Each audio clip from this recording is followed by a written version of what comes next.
The trail cam feed was supposed to be routine. A pregnant bobcat bedded down in a rocky den, but something dark shifted at the edge of the frame. Number, that can't be real. 2 weeks earlier, an ice storm had torn through Glacier National Park, leaving the forest in ruins. Tyler Marsh found the black bear sow pinned under a massive fallen limb. She was already cold, and her cub was gone. A single tiny paw print in the snow, the only evidence the cub had ever existed.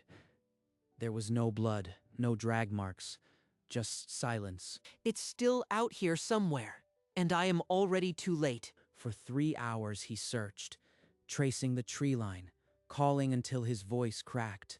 The snow swallowed every sound. That evening, Tyler filed his report. Missing cub, presumed dead. The words felt like a betrayal even as he typed them. It's just a report, but it feels like an execution. 2 weeks passed. The guilt didn't. Then a routine memory card from a wildlife corridor changed everything. Tyler inserted the memory card with the mechanical numbness of a chore. The trail camera had been trained on a rocky overhang where a pregnant bobcat had denned. 3 kittens. She's nursing. The den is working. He scrolled forward, skimming through hours of stillness. Then, a darker mass entered the corner of the frame. He stopped breathing. That's a bear cub. The missing cub. It can't be. He yanked the video back, scrubbed frame by frame. The cub nuzzled against the bobcat's belly, latched on. It was nursing. George, I need you to look at something. Trail cam from the corridor. Just tell me what you see. Slow down, son. What is this? It looks like a shadow. Probably just a trick of the light. It's not a shadow. It's a black bear cub, nursing from a bobcat. I've watched it 5 times. Meet me at the station. All right, I'll be there in 20. But Tyler, if this is a camera glitch, you owe me a 6-pack. Tyler hung up and stared at the frozen frame. He had seen impossible things in the wild. This wasn't one of them. George arrived 20 minutes later, still wearing his skepticism like a winter coat. Tyler already had the clip paused on the damning frame. Look at the nursing reflex, George. That's not a camera glitch. That's a living cub feeding. They agreed to send the clip to a wildlife biologist they both respected. If anyone could debunk it, she would. The video call connected. The biologist's frown deepened as she watched the clip. She didn't hesitate. She called it a dead cub, but I saw it move. I saw it nurse. We need to see it with our own eyes, Tyler. Tomorrow, first light. They left the station before dawn, snowshoes sinking into fresh powder, the den coordinates locked in Tyler's GPS. From behind a screen of pines, they raised binoculars. The den entrance was quiet. Then, a dark shape emerged. There. She's lying down, the kittens, and the cub, she's nursing him. George, it's real. Back at the station, they marked the den on a hand-drawn map and made a pact. No one else could know until they understood what they were dealing with. Before sunrise, they mounted a new trail camera just above the den entrance, its lens angled to capture every breath without disturbing the family. The live feed became Tyler's obsession. Each night, he watched the cub grow bolder, nursing among his spotted siblings as if he'd always belonged. He needs a name, something that honors where he came from. Coda. It means friend in Lakota. In his field journal, Tyler recorded every detail. The cub's weight gain, the bobcat mother's patience, the 3 kittens' wobbly play. He named her Mira for the miracle he couldn't explain. One evening, Tyler zoomed in on a freeze frame. A distinct V-shaped notch cut through the bobcat's left ear. An old tag mark. George, look at this. She's been tagged before. Someone handled her. George stared at the image longer than necessary. His voice flattened when he finally spoke. Old tag. Happens. Probably from a rehab release years back. Doesn't mean anything. He's lying. That notch isn't random, and he knows it. George abruptly changed the subject, suggesting they discuss feeding strategies. But the silence between them had shifted. The heavy snow arrived 2 days later, falling without mercy. The forest became a world of white silence. Mira ventured out, her paws sinking deep. She stalked and pounced, but the crusted snow swallowed every attempt on the live feed. Tyler watched Coda's sides hollow, his movements sluggish. The cub was losing weight. She can't feed them all like this. They'll starve. He packed a bag with frozen fish and venison scraps, then hiked to the den under cover of darkness. He left the offering on a flat rock and retreated. By morning, the food was gone. On the camera, Coda seemed more active, his suckling stronger. The cub had a second chance. It worked. But I am feeding a wild animal. This is everything I am not supposed to do. He scrubbed his tracks and returned to the station, the secret already burning in his gut. But he couldn't deny the image of Coda, nuzzling contentedly against Mira's fur. For now, it was enough. George had been watching. The third night, he was waiting at the feeding rock, arms crossed. Caught. And I can't lie my way out of this. You are feeding them. Do you have any idea what you've done? You've just taught them to depend on us. Depend? Coda was losing weight fast. I'd rather break a rule than bury another cub. George's face tightened. He didn't argue further, just turned and disappeared into the trees, his silence worse than shouting. He's going to report me. I just threw away my career for a bear cub. That night, Tyler's phone lit up with a text. 3 words, "We talk tomorrow." At dawn, George's truck pulled up. He carried a cooler full of fish fillets. No lecture, just a tired look. Show me how you do it. I am not losing that cub because of some rule book. Tyler nodded. The secret now had 2 keepers, but the question of the ear notch, why George had lied, still smoldered between them. 2 mornings later, the trail camera captured coyote tracks, fresh and close, crossing the snow just outside the den's perimeter. They're circling the den. Mira won't stay if she feels threatened. We have to check it now. By the time they reached the den, it was empty. The camera had captured Mira carrying her kittens one by one through the deep powder. She's heading west, toward the root cave. But if the coyotes find her first... For 3 days, they searched every overhang and hollow. The forest gave them nothing but silence and fading tracks. There, under the fallen pine, a root cave. I see tracks leading in. Inside the cramped cavity, Mira had settled the kittens against her belly. Coda lay to the side, thin and shivering, but breathing. He's alive, barely, but she's still protecting him, even after all this. We don't let him die now. Not after all this. Leave fish just outside the cave. She'll find it. They retreated to a safe distance and watched. The close call had forged their purpose into something unbreakable. But the question of Mira's past still smoldered behind George's guarded eyes. The ear notch gnawed at Tyler. He couldn't shake the feeling that George knew more than he admitted. The next week, he spent every spare hour in the ranger station's archive, digging through boxes from the early 2000s. And then, under a stack of expired permits, his fingers brushed a dusty manila folder. Inside were photographs. A younger George bottle feeding, a bobcat kitten with a V-notched ear, a black bear cub at his side. He raised them. And he never said a word. Tyler didn't call ahead. He was waiting when George walked in, the folder held out like an accusation. You want to explain why you lied? This folder says you hand-raised Mira's Mira and a bear cub 15 years ago. George's face drained of color. He stared at the photograph Tyler thrust toward him. Where did you get that? That's not what it looks like. It's the same Bobcat, George. That notch, it's her. You owe me the truth. The fight went out of George in a single exhale. He lowered himself onto a crate, the photograph trembling in his hand. I never thought I'd see her again. That notch, I gave it to her.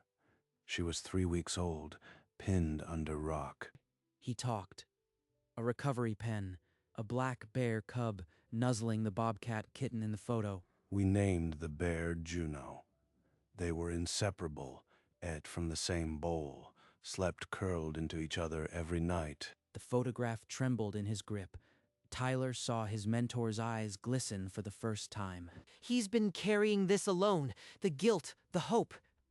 And I almost made him keep lying. That evening, on the porch of George's cabin, the dam finally broke. We released them together. I watched Mira walk into that forest, and I've waited 15 years for this. She didn't forget. She saw a motherless cub, and she knew what to do. Juno taught her. The silence that followed wasn't empty. It held a new, unbreakable pact. Whatever winter brought, they'd face it together. At dawn, they hauled planks and nails to the new den. A feeding shelter, camouflaged as a natural rock crevice, took shape under their hands. It won't replace hunting, just fills the gap when the snow's too deep for her. George nodded, his movements slower than usual. He'd been carrying more than lumber. When we released Juno, I tracked her for a month. Then she vanished. I always wondered if she missed the bobcat who'd been her sister. She survived because of you. Just like Mira survived. Just like Coda will. You built this. That night, they built a fire. The flames threw sparks into the cold sky as they sat in easy silence. You know, I never told anyone about Juno. Not even my wife. It felt too sentimental for a ranger. He's trusting me with the thing he's been ashamed to feel. They talked until the embers died, mapping a daily schedule of food drops and camera checks. By morning, the feeder was already easing the burden. On the live feed, Mira approached the cache, sniffed, and carried a fish back to her family. But the true test of winter hadn't yet arrived. The feeder didn't just attract Mira. 2 weeks later, fresh boot tracks circled the den, large, deliberate, not their own. This is a poacher's work. Wade Brewster. He's been warned before. Now he's sniffing around our site. Tyler found Wade's camp a quarter-mile from the den, a tarpaulin lean-to, a rifle propped against a tree. Well, look what the ranger dragged in. You got a reason for being this far off the trail, Marsh? I've got every reason. And you've got 10 seconds to break camp before I call in law enforcement. You can't guard this forever, Ranger. I know something's out here, and I mean to find it. Wade melted into the timber, but his words hung in the air like frost. Tyler knew he'd be back. He's not after deer. He's after the miracle. I'll die before I let him find Mira. By nightfall, George had been briefed. They agreed to stagger patrols, overlapping coverage of the den from 2 hidden posts. The wild was no longer the only enemy. Now they had a human one, and time was a luxury they couldn't afford. The blizzard descended without warning, a white wall that erased the forest. Wind howled through the pines, cutting visibility to nothing. George had been coughing for days. By the time the first drifts buried the trail, his fever spiked to 103. Medical evacuation took him out just as the storm peaked. Tyler watched the snowcat disappear into the white, then turned back to the wild alone. It's just me now. If I don't reach them, no one will. He strapped on snowshoes and pushed into the teeth of the gale. Every step became a negotiation with the wind, a prayer for the cub. By the time he reached the root cave, his eyelashes were frozen. The den was drifted over, but a faint mewling cut through the roar. Inside, the family was huddled in a tight ball. Mira's ribs showed. Coda barely lifted his head, eyes glassy. Tyler emptied his pack, every ounce of fish, every scrap of meat, and laid it within reach of Mira's nose. Please, just live through this. We'll be back when the sky clears. He couldn't stay. His presence alone could drive her to abandon the den. So he retreated, leaving everything and nothing to chance. 3 days after the blizzard, the sky cleared. Tyler snowshoed to the root cave, his heart a stone in his chest. But before he saw the den, he heard them, shrill, insistent mewls that had no business in a graveyard. They're alive. Coda's alive. The bear cub rolled in the melting snow, pouncing on a kitten. His fur matted, but his hunger turned to play. Mira rested at the cave mouth, the V-notch Stark against her ear. She'd kept them all through the worst.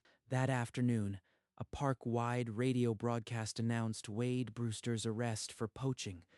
The human threat was gone. Wade is finished, but the hardest part is still ahead, letting go. George's voice crackled over Tyler's cell. "I am coming back tomorrow, son, and we need to have a long talk about that cub." They met at the overlook as the first green shoots pushed through the snow. Spring was a promise now, not a hope. He's 3 times their size. We can't keep this up. It's time to plan his release. Over the following weeks, Mira began to push Coda away, nudging his head whenever he tried to nurse. The bond was fraying by design. She knows it's time, even before we did. He's strong. I've already spoken to the Bear Rehab Center. They'll take him. Soft release in that valley we've talked about. Soft release. So he can walk away when he's ready. When will you build the crate? They built it that afternoon, a sturdy wooden carrier lined with straw, the door propped open so Coda could explore it at will. There. Now he knows it's safe. Tomorrow you'll be on your own, little man. Tyler stayed up that night, watching the live feed one last time. Mira had curled around her kittens, Coda pressed against her back. This is the last image I'll have of them all together. A bobcat, 3 kittens, and a bear who thought he belonged. He saved the screenshot and closed the laptop, the forest around him sighing with the wind. Dawn, George arrived with the truck. They loaded the crate in silence, the metal latch echoing louder than any words. They drove 3 hours through winding mountain roads until the valley opened before them, a tapestry of green and rushing water. Tyler knelt and unlatched the crate door. For a long moment, nothing moved. Then Coda's nose twitched through the gap. Go on, buddy. This is your home now. You were never meant to be ours. Coda stepped onto the riverbank, then stopped. He turned his head, not out of fear, but as if to memorize their faces. A sob caught in Tyler's throat. George's hand found his shoulder, firm, steady, the only anchor in that raw moment. They watched until Coda became a shadow among the pines, and then only a silence that belonged to the wild. Weeks later, the trail camera captured Mira's den in full spring bloom.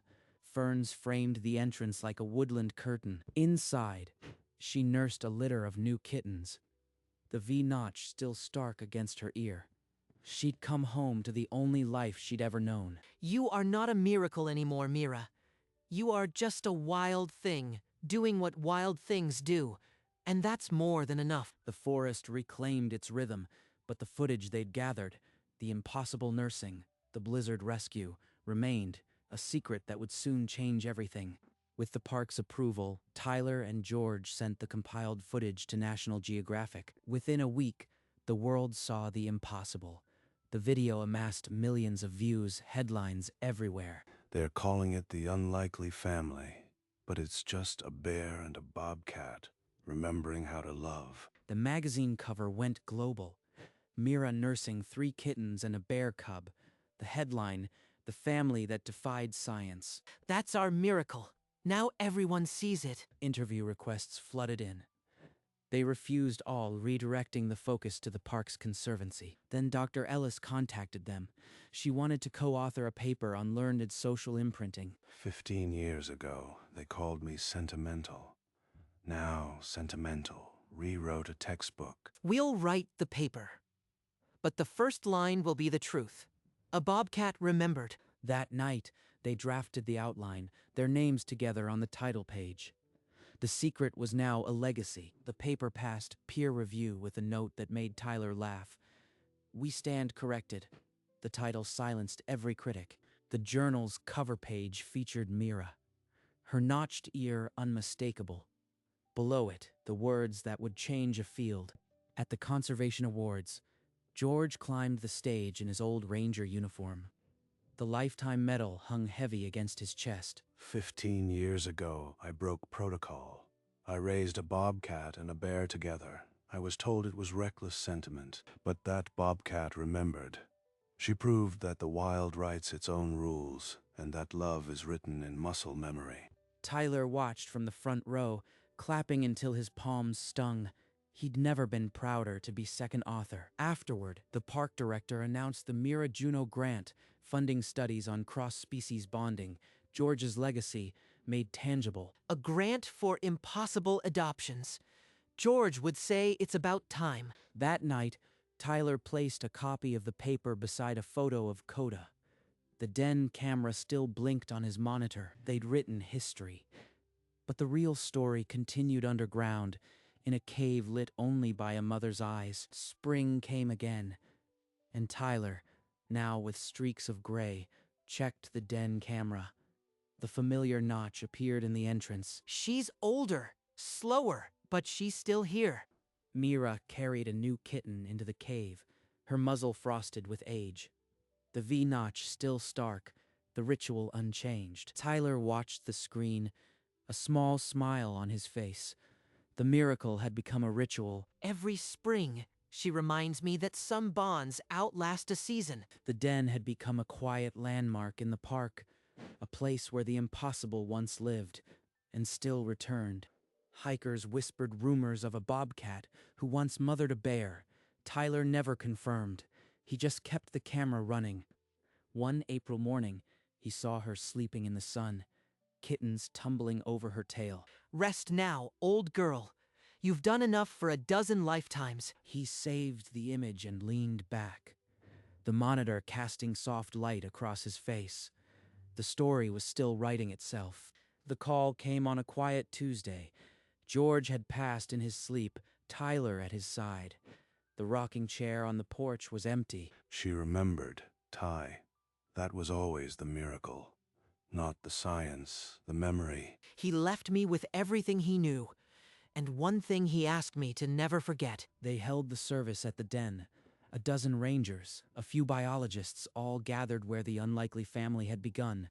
Tyler knelt and pressed the bronze plaque against the rock. His hand lingered on the cold metal. The plaque read, "Where family knows no bounds. George Kincaid." She remembered, and now everyone who passes this den will remember him. The forest fell quiet. No speeches were needed. The cave stood open behind the plaque, a silent witness. Tyler stayed until sunset. He watched the light move across the rock, then fade, as if George were turning in for the night. He rose, touched the plaque one final time, and walked out of the trees. The camera kept blinking. The den kept waiting. Years passed. Tyler, now gray and deliberate, hiked the old trail each morning. The preserve had become his, and the den his compass. One June dawn, he crested a ridge and scanned the meadow below. A black bear foraged among wildflowers, large with a limp in its left shoulder. Tyler froze, the binoculars trembling against his eyes. The limp was familiar, the same shoulder the crate door had bruised when Coda hesitated. It could be him. After all these years. The bear lifted its head, sniffing the air as if catching a scent on the wind. Then it ambled toward the tree line without a backward glance. I don't need to know. Some mysteries are better left in the wild. He lowered the binoculars and didn't record the sighting. Just watched until the dark shape dissolved into the pines. The sun climbed higher. Tyler remained a little longer, then turned back down the trail. The den camera later that week captured a single bear track in the mud outside the cave.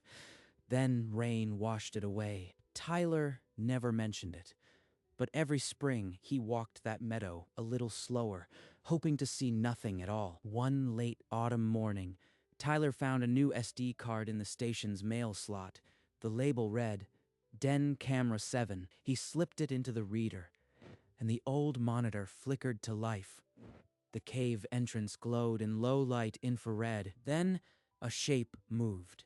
Slow, deliberate. Mira, her fur silvered and thin, carried a single kitten gently in her jaws. The V-shaped notch caught a sliver of daylight through the cave opening. Tyler leaned closer, his breath catching.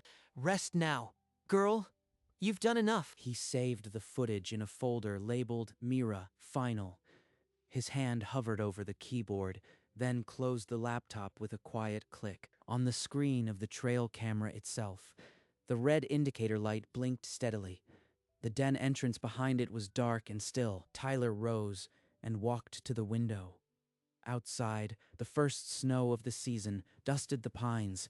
Soon, the den would be warm again. She gave us a miracle, and she gave it again and again. He stood there a long while, watching the snow collect on the branches.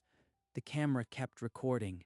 The den kept its vigil. Sunset poured honeyed light over the den entrance. Wildflowers had softened the rock that once sheltered a miracle. The bronze plaque caught the final rays, its inscription still sharp. Where family knows no bounds. In the mud beside it, a single bear track had dried in place, a story that needed no telling. The den stood empty, but not forgotten. The air hummed with the memory of unlikely family. We thought we were writing a scientific paper, but she was writing her own story all along. A breeze stirred the wildflowers. A distant bird called once, then fell silent. The camera on the old pine blinked once, twice. Its work done for now. The sun dipped below the ridge, pulling long shadows across the cave mouth. The forest reclaimed its silence. The den became a shape in the dark, patient and eternal.